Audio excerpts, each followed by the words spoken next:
Tonight, we are hearing more detailed views from CCSD on why it's refusing to release body camera video of a CCSD police officer slamming a student to the ground.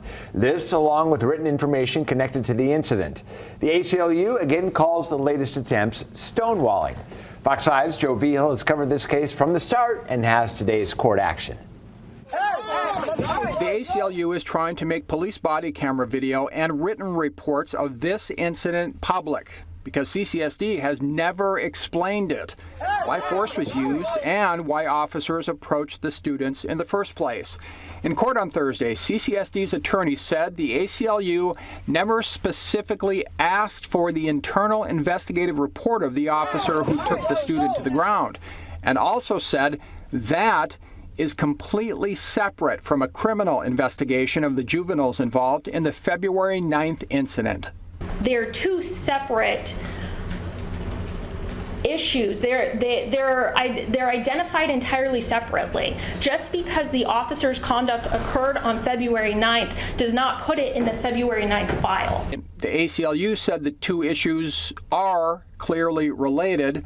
The judge asked about that as well. But doesn't the conduct of the officer have to do with what happened on February 9th? I mean, I get there's overlap. Now, regarding the officer's internal investigative report, CCSD attorney Jackie Nichols said by law, if there is no punitive action taken, such as in this case, no one is allowed to review the report, even the officer involved.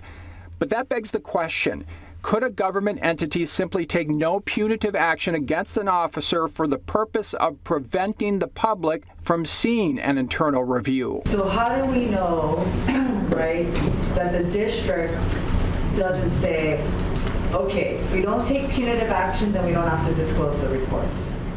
Well, I think the district has an interest in ensuring that its employees follows its policies and procedures. And Nichols said if the court determines internal investigative reports are public record, then other law enforcement officers will be able to look at them as well, and cited possible harassment concerns. It can easily be seen as a snowball effect that if internal reports are going to be made a quote-unquote public record, then it's going to be a free-for-all.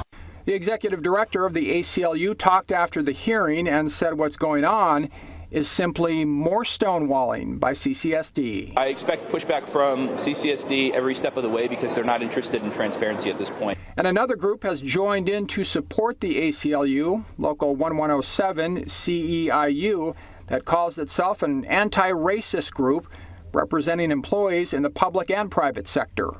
I don't know about you, but I simply want transparency and accountability. We're asking for those, and we're going to stand behind the ACLU while we ask for those, and we're going to stand behind our community asking for that, as any citizen should.